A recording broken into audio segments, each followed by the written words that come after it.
Hi everyone. అందరూ బాగున్నారా? ఈరోజు నేను నా కిచెన్‌లో వాడే చిన్న చిన్న డిఫరెంట్ టూల్స్, అలాగే ఈరోజు డిన్నర్‌లో నేను ఏం తింటున్నానో అది చూపిస్తున్నాను. ఫస్ట్ ఇదొచ్చేసి హంకర్డ్ మేకర్ అంటారనమాట.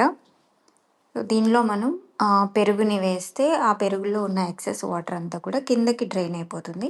సో, కింద ఇంకొక బాక్స్ ఉంది కదా! ట్రాన్స్‌పరెంట్ బాక్స్, దానిలో మనకి ఇక్కడ కలెక్ట్ అవుతాయన్నమాట. సో, ఆ వాటర్ కూడా మంచిదే. బట్ ఎక్సెస్ ప్రోటీన్ అనేది ఎక్కువ అబ్జార్ప్షన్ కావాలి అని అనుకుంటే గనక ఆ వాటర్‌ని రిమూవ్ చేసి only this thick and hung curd అంటారు యాక్చువల్లీ.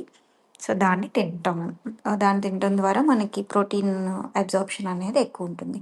ఈ వాటర్‌ని పడేయాల్సిన అవసరం లేదు. ఎయిదర్ ఇంట్లో పిల్లలుంటారు గదా! వాళ్ళకి అన్నం వండేటప్పుడు అందులో వాడుకోవచ్చు. లేదంటే చపాతీ ఏదన్నా కలిపేటప్పుడు దానికోసమైనా వాడొచ్చనమాట. సో, ఫస్ట్ హంకర్డ్ ప్రిపరేషన్ అయింది. Now boiled egg.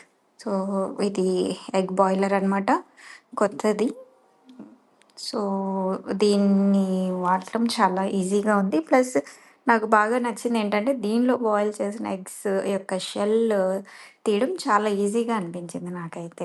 సో, జనరల్‌గా స్టవ్ మీద పెట్టి వాటర్‌లో బాయిల్ చేసిన దానికంటే, దీనిలో బాయిల్ చేసి మేబీ ఎగ్స్ బాగున్నాయని అనుకున్నాను గానీ, బట్ అన్నీ సో, ఎప్పుడు బాయిల్ చేసినా ఈ బాయిలర్‌లో ఆ షెల్ రిమూవ్ చేయడం అనే ప్రాసెస్ అనేది చాలా ఈజీగా అయిపోతుంది.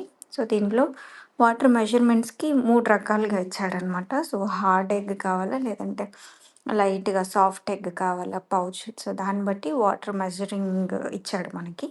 సో, నేనైతే కంప్లీట్ బాయిల్డ్ ఎగ్గే తింటాను. సో, దానికోసం కొంచెం ఎక్కువ వాటర్, అంటే ఎక్కువ వాటర్ ఉంటే ఎక్కువసేపు బాయిల్ అవుతది. దాని ద్వారా కంప్లీట్ బాయిల్ అవుతుంది. అదే ప్రాసెస్ ఇక్కడ. సో, నేను ఎగ్స్ బాయిల్ చేస్తున్నాను. సో, దీనిలో మొత్తం 8 ఎగ్స్ బాయిల్ చేసుకోవచ్చు ఎట్ ఎ టైమ్.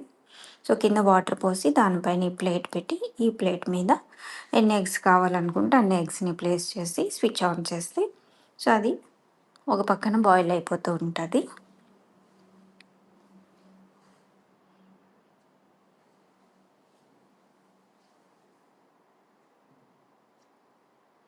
దానిపైన మూత. సో, దీన్ని పెట్టి స్విచ్ ఆన్ చేస్తే ఇంకో పక్కన అవి బాయిల్ అయిపోతాయి. సో, కర్డ్ రెడీ అయింది. నౌ ఎగ్స్ బాయిల్ అవుతున్నాయి. వన్స్ వాటర్ అంతా ఎవాపరేట్ అయిపోయిన తర్వాత దానికది ఆటోమేటిక్‌గా షట్ డౌన్ అయిపోతుంది. Next curry.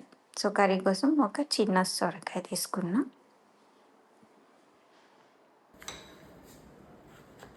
ఇప్పుడు దీన్ని చిన్న చిన్న పీసెస్‌గా కట్ చేసుకొని యాజ్ యూజువల్, సో, మనం ఎలా కర్రీ ప్రిపేర్ చేసుకుంటామో అంతే సేమ్. సో, దానికోసం ఉల్లిపాయ కూడా కట్ చేయాలి కదా! సో, ఇంకొక టూల్ వచ్చేసి ఇది వెజిటబుల్ డైసర్ కాదులే, కట్టర్ అనుకోవచ్చు. సో, దీన్ని చిన్న చిన్న పీసెస్‌గా కట్ చేయడం కంటే కూడా జస్ట్ హార్డ్‌గా కొన్ని పీసెస్ చేసి దీంట్లో ఏసి ఇది ఇలా ఆ థ్రెడ్‌ని లాగితే చాలా వస్తున్నాయి. అంటే యాక్చువల్లీ నేను అంతకుముందు వేరే దాన్ని యూజ్ చేశాను. కానీ అదంత స్టెబిలిటీ లేదు. బట్ ఇది ప్రెస్టీజ్‌లో తీసుకున్నాను. చాలా స్టేబుల్‌గా ఉంది. బావుంది. పీసెస్ కూడా చాలా నీట్‌గా చిన్నగా కట్ చేసిందనమాట. సో, రీసెంట్‌గా అంటే గారెలోకి వాటిల్లోకి కూడా అంటే ఉల్లిపాయ అలా తగులుతూ ఉంటుంది కంటే కూడా అందులో కలిస్తే బావుంటదనిపిస్తది నాకైతే. సో, దానికోసం గారెల కోసం కట్ చేసినప్పుడు చాలా చిన్న చిన్నగా కట్ అయింది. నెక్స్ట్ సో, తాలింపేసాను. తాలింపులో ఈ సొరకాయ ముక్కలు, కొంచెం పసుపు, ఉప్పు, ఏం లేదు, ఎక్స్‌ట్రా ఏమి ఎయట్లేదు, బేసిక్. సో, ఈ విధంగా ఓ పక్కన కర్రీ ప్రిపరేషన్. సో, మూత పెట్టుకొని ఉడికిన తర్వాత సో, ఎగ్స్ అయిపోయింది. దానికది ఆఫ్ అయిపోయింది. ఇంకో పక్కన పెరుగు ఫిల్టరేషన్ గూడా అయిపోయింది. మనకి హంకర్డ్ పైన కలెక్ట్ అయిందనమాట. సో, ఎక్సెస్ వాటర్ కిందకొచ్చినియి. అలాగే ఎగ్ బాయిలర్‌తో పాటు ఇది ఫ్రీగా వచ్చిందనమాట. Egg slicer. సో, మా చిన్న బాబుకి బాగా నచ్చిందిది.